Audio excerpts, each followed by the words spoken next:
All right, we're live here on a very, very historic day in America. And, you know, we've been waiting for this for, what, month and a half now. We never thought we would ever get to this point. And look, I'm not a pundit. I follow this. Of course, I'm talking about the president, former President Trump. The verdict is in. He was convicted on all of the counts, multiple counts of fraud and well, you heard the verdict. So this is kind of like a in a weird sense. Um, yeah, look, I'm sort of stunned that, and I know it was a New York court, which tends to be more, especially with a defendant like a former president, Donald Trump. Uh, and I'm surprised only in the fact that I thought perhaps there'd be, which turned out to be wrong, either a hung jury or a what's a split of the verdict. In other words, he'd be convicted on some charges, found not guilty on others.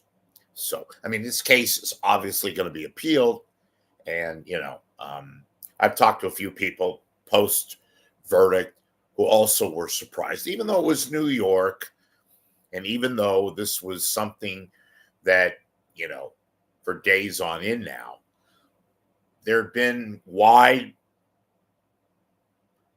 commentary that wasn't so much that the prosecution didn't have a lot of fuel, just that they didn't prove their case, right? And that the defense, especially with, all these multitude of lawyers that Trump had with his money been able to fund and work for his defense, they thought, as did I, that at the very, very least, there'd either be a hung jury or a split verdict. That's what I was trying to think of a little while ago. So now what? Well, I called some lawyer, a very famous guy, and I said, could theoretically this judge put him in jail like today, now? And sure, but that's not going to happen, obviously. And look, my own thoughts on this, and I probably am not the only one. Uh, I don't think this is going to affect the election. I really don't. I think there'll be some people that maybe, like suburban women in, Republican states that say, hey, honey, we can't vote for this guy. We really can't. Then again, Trump voters, you think they're going to say, you know what? We're not going to vote for this guy now. That ain't going to happen either. Most of them. I can't imagine these people who think Trump is the second coming, that they're going to say, we're not going to vote for him now. And, I already heard and watched, I got CNN on now, but I've watched other channels and I listened to, for example, Sean Hannity, one of his buddies, that this case was rigged, Biden was involved. Look, folks, I'm not hard left. I'm not hard right. I'm like most people. I tend to skew a little left. I'm not conservative. I'm certainly not liberal. Those of you who watched me. Now, this is what, the beginning of June, a couple of days. So we have June and July and August. We have about 5 months. Is this going to have an impact on the general election come November? Boy, are we in for a constitutional crisis. Remember Watergate? Look, I'm just going to do this. I have made no publicity about this whatsoever other than a tweet. If you're out there right now watching me and you'd like to comment, and you're a citizen or whoever you are watching right now, you could call me. I'm Rich Lieberman, area code 415 999 4454. And you want to react to this, I'll give you a minute or so. If you make some sense and all that, even if you don't, but it would be nice to have people that are fairly cogent with their comments.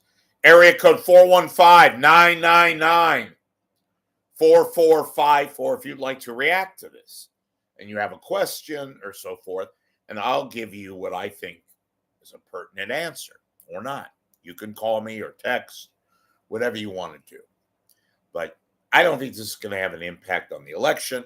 Then again, I don't know what the hell is going to happen because this is literally and figuratively, we've never been at this moment. We had Watergate, but remember Nixon resigned. So we didn't, he was pardoned by President Ford. That had a political repercussion because Ford lost the election, right? Never had this situation.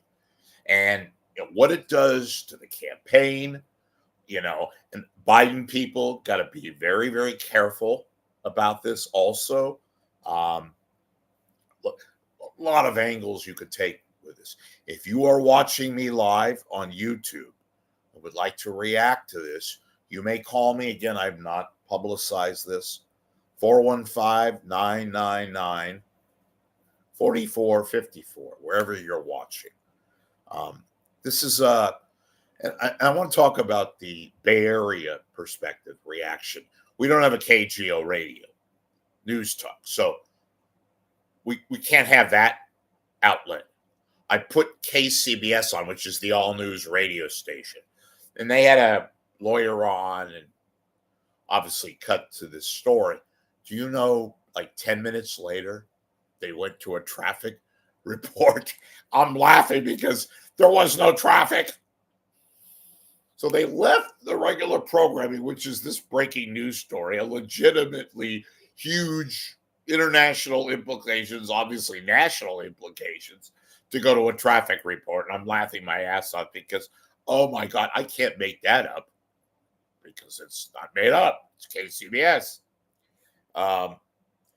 So, watching all the commentators now, you're going to have everybody is so predictable. These pundits on this, CNN, I'm not a big fan of Jake Tapper to begin with, and he's getting on his little soapbox, and Anderson Cooper is okay and all that.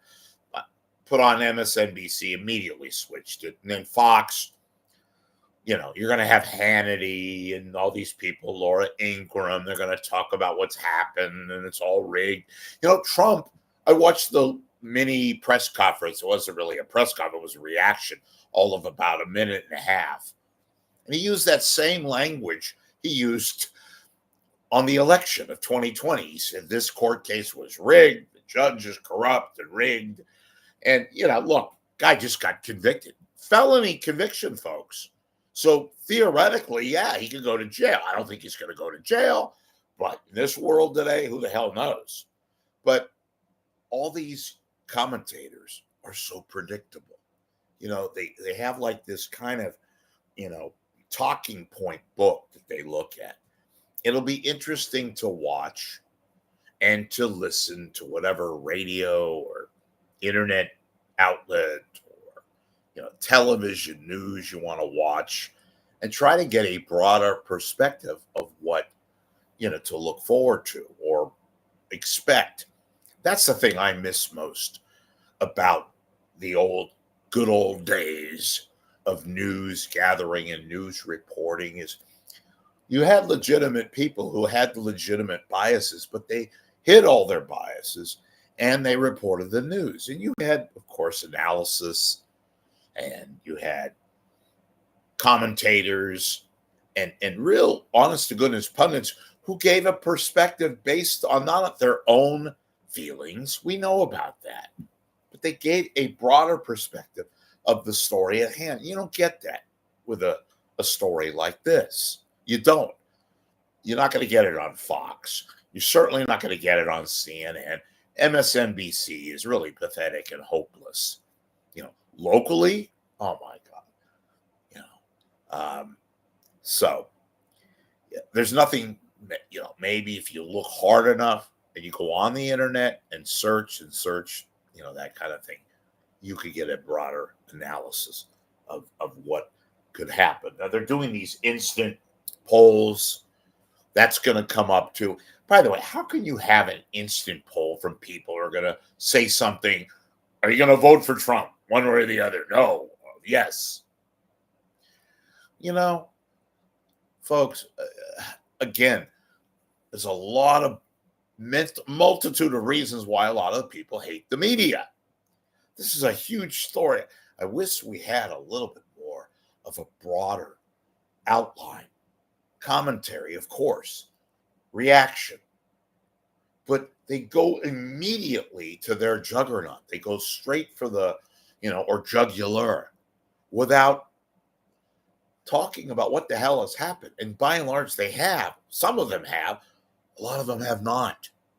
So in any event, if nobody's calling, and that's fine, because I don't think I put out any kind of word. This is a completely 100% spontaneous broadcast dealing with the verdict today, this afternoon, on Thursday, May the 30th, be a giant day, not only American history, but international history, and that is former President Trump, Donald J. Trump, convicted on all counts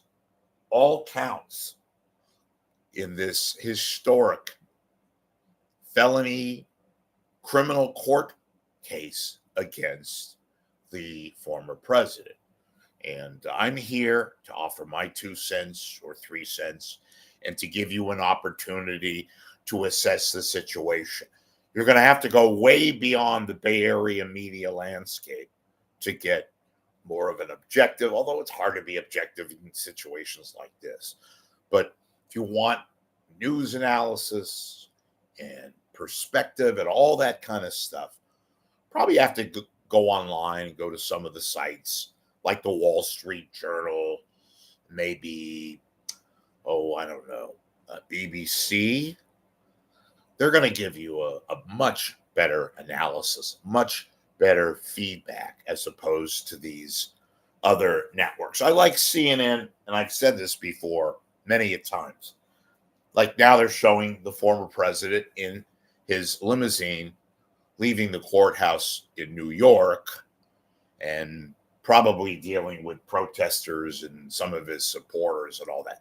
That's good. I like seeing that. And CNN does a good job of doing that. Outside of that, whatever.